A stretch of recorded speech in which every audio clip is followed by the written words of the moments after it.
Hey everyone, how you doing?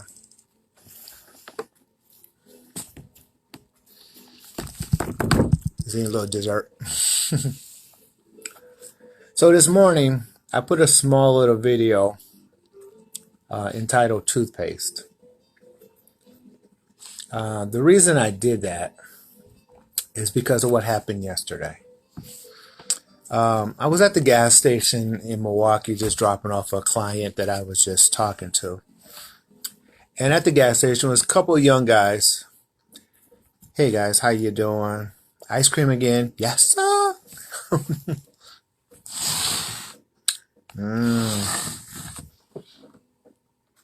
Fudge and peanut butter cup.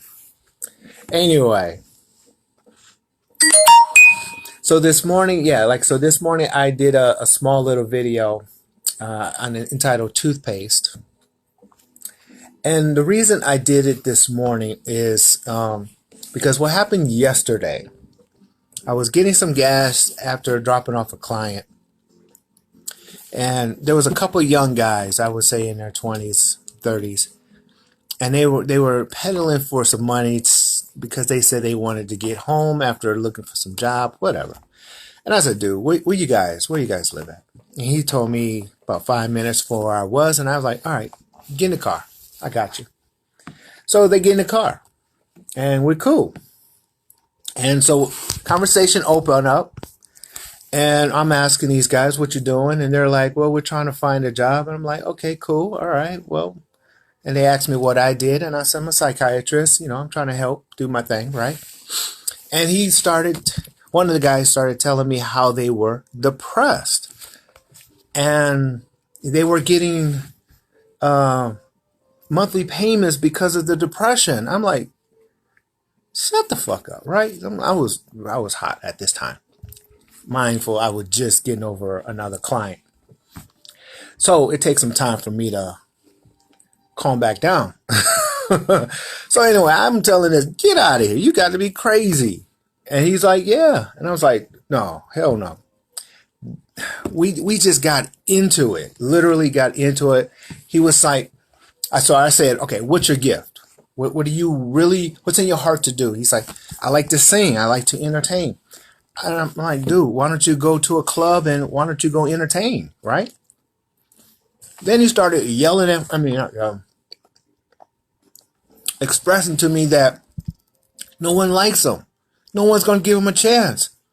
And I told, why do people think just because someone don't like you and you're trying to achieve something in life, that somebody's supposed to like you? I told him, nobody gives a crap about, I said this shit, other word, nobody gives about you. If you're trying to make it from one place to the next place, no one cares. They only care about the here and now. They only care about, hey, let's go. The sun is out. I got some time. Let's go to the beach.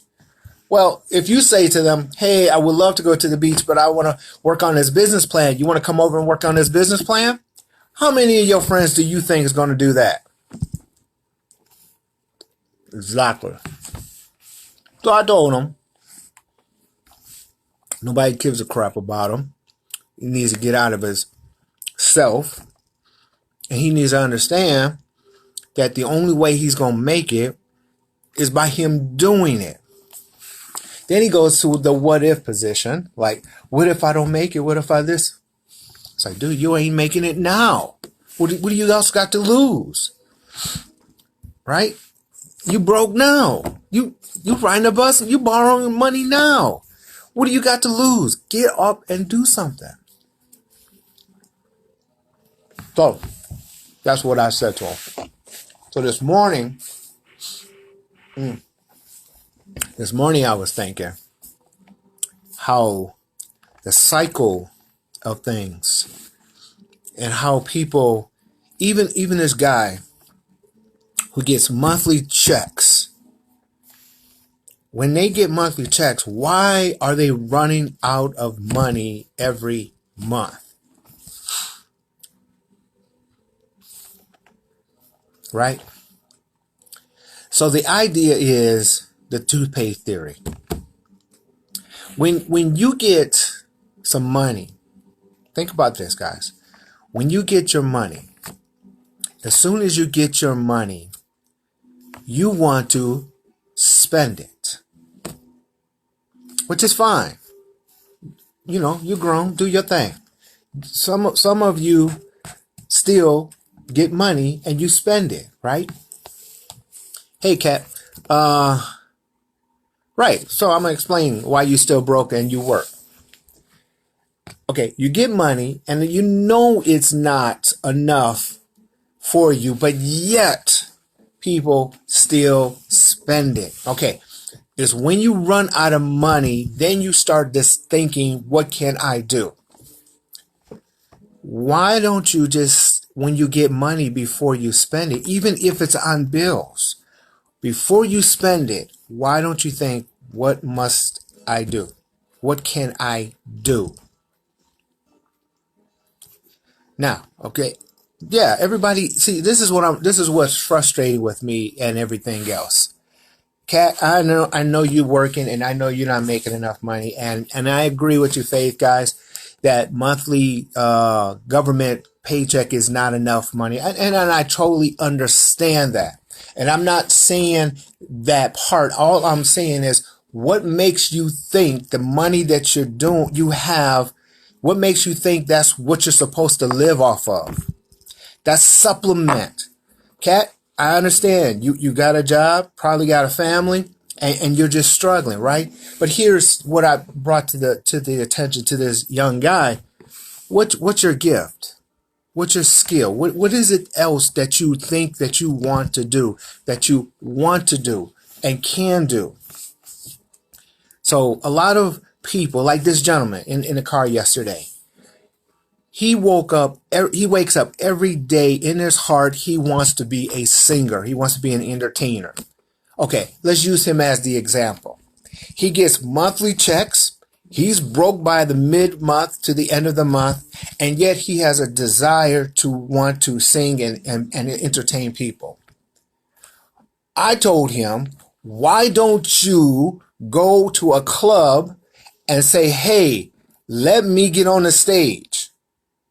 He said, some bullcrap excuse. And this is what I'm trying to get everyone to understand.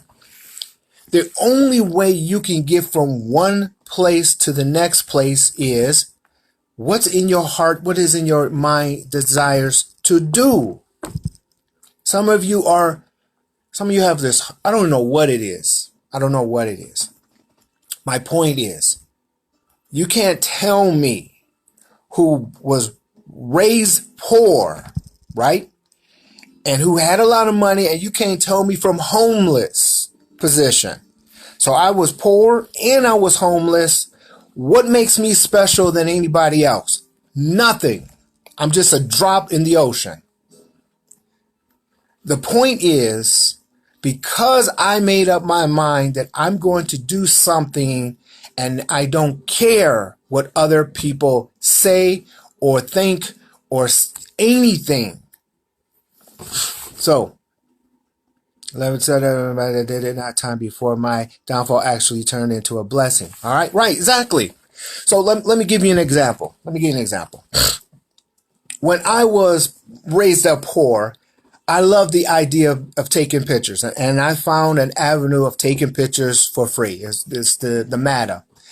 In Milwaukee, is the Milwaukee TV guys there do the free promotion stuff. Anyway, here I was, 14 years old. Broke because I'm 14, broke because my parents was broke, and we had brothers and sisters, and I knew I did not want to join the gang, or I didn't want to sell the drugs or any of that thing, right? So I was glad, it just so happened that I got into the photography. By the time I got into 18, I was considered a master. 4 years, okay. What is in your heart to do? I don't know what it is. Be a nurse. Go back to school. Well, I ain't got no money. Really? What is it that you want to do? You got to do it.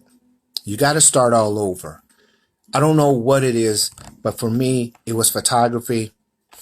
When I graduated high school, without the personal stuff, I went to New York and I showed my portfolio to some guys. They liked my style. They tested to make sure I knew what the hell I was doing. My first check of hire was $25,000. It was 4 years that I had to learn from scratch. I didn't even know what a camera was, to mastering and having an excellent portfolio, to turn my skill, my time of learning into $25,000, my first check. Did I ask for it? Heck no, it just was. No one's going to pay you just to be paying you. They pay you because you offer a mastery product or a service. So if you're just working just to be working, you're going to get what you're going to get. But if you take what's in your heart, what is it that you want to do, and take some time and develop it and master it, even if it's starting a business. If you don't know about business, how are you going to have a successful business? Now, this gentleman says, well, I need money. And I'm like, no, you don't. Listen, I was 14 years old and I got all the way to 18 years old. I didn't buy no dang equipment. It was just there. It was offered. With today's technology, there is no way in hell you can tell me that you need to pay somebody to get an education for what's in your heart to do. If I was to restart this photography thing all over again, do you not know how much time I would have gained? If you know what I mean? When I was growing 14, there was no internet, cell phones, crap. It was nothing. The key is you got to do what you got to do to survive. There's no exception to that rule. You got to do what you got to do to survive. You got family, you got to take care of family. I understand that concept. But the truth of the fact of the matter is, you got to get up before and you got to stay up later. If you don't believe me, look at Proverbs 31, woman. You got to do extraordinary. But the reason this young man didn't, the reason 99% of the people don't, is because they're lazy. And they're so concerned about enjoying the work now. I don't have it on my board. It's just unusual. There's a saying that I was given when I was in my 20s in New York, that I've always lived by. And it says, work now, play later, or play now, and you're going to work later. So if you consider that position, if you're 30, 40, or even 50 years old, how long is it going to take you to understand or master a business, or master a product, or master your service? What, 4 years? Let's say 4 years. If you're 50 years old, that's 54. How long do you have to enjoy life? Colonel Sanders didn't get his money until he was 61.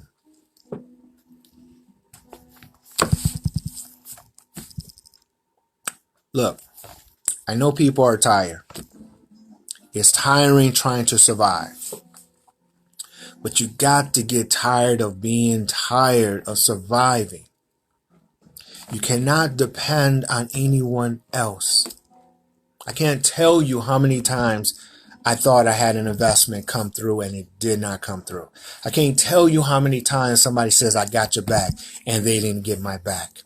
I can't tell you how many times people I thought they were my friends and they wasn't my friends.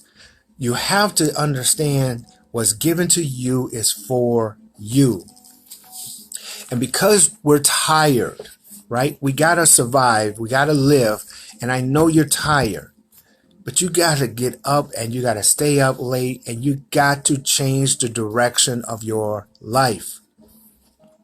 If you change the direction of your life, new things is going to happen. new things. Now, when things start happening, money started coming in, you cannot anticipate that money to be yours. It's the business context. It's the business money. Reinvest into the business. Grow the business. I can't tell you how many times I consulted people who just started a new job, started a new career, started a new business, got some good money coming out of it, and decided to buy another car, a house, and they're in the first or second year of business. No, I'm not blaming them. I'm just saying. So the key is what you think about. What you think about is what you're going to get. Thinking about it is changing the avenue. I don't want to be lazy. I want to start working and I want to make more. Okay. But now you have to get up before and stay up late. And you got to work. And you're going to have to tell your friends, I love you, but I can't do this. I got to work on this project. You got to tell them, hey, I love you, but I can't do this, right? I can't do this. When I was 14 to 18, I didn't go to no prom. I didn't go to no dance. I didn't go to no dates. I didn't go to my graduation. I didn't go nowhere and nothing. I didn't care about none of that. I cared about my skill, my photography at the time. So when I graduated, I worked from 14 to 18. And when I turned from 18 to 20, and the company made the first $1 million. That's all I'm saying. 99% of people don't like their jobs because they're only surviving. All they have to do is just listen to their heart, trust their heart, and then work. But to do that, you also have to disconnect from your friends. You have to disconnect from the enjoyment of what you're doing, because the enjoyment of what you're doing is causing you to spend money continuously, to waste time continuously. It's like football, for example. 2 hours of the game, it's exciting, it's everything, but that's 2 hours. How much work could I have done in 2 hours? Some people want it, some people don't. So my point to these young guys and the story of the toothpaste is, no matter what you have, good times, you're going to run out. And when you run out, you're going to have to resupply it. And if you don't watch out, as you already know, your life is already in that cycle. The only way to break that cycle is either make more money or do something different to make more money. I ain't got no dang ice cream on my face. Thank you. So, I don't know. So this morning, when I talked about toothpaste, it was just an extension off of these guys. It just mind boggles me how talented people are out there. I know. Talented people are out there, and they're giving all kinds of excuses why they're not taking their skill and raising it to the next level. Look, if you're trying to make it to the next level, meaning you're not making enough money, or you're just living check by check, or you're just not receiving because you're on disability. Look, I can't. Look, disability by itself is nice if you have to have it, but it's a bridge. It's supposed to be a bridge into something else, not supposed to be dependent on that. Especially if you can work. Now and again, I understand certain people and their disabilities, but these guys, nothing wrong with them. I'm depressed. Man, give me a break. Anyway, so I'm just venting right now. Guys, try to do something bigger and better. Whatever's in your heart. If you need some help, let me know. I'll be more than happy to help you guys out. Anyway, let me get in and get to work. I got some hours. I'm going to eat some ice cream. Stock market be open soon. What else to do, right? All right. Have a great day. I will talk to you guys later. We hit it well, so don't be rude. I'm not rude. Just straightforward. Anyway, I'll talk to you guys later. All right. Bye-bye.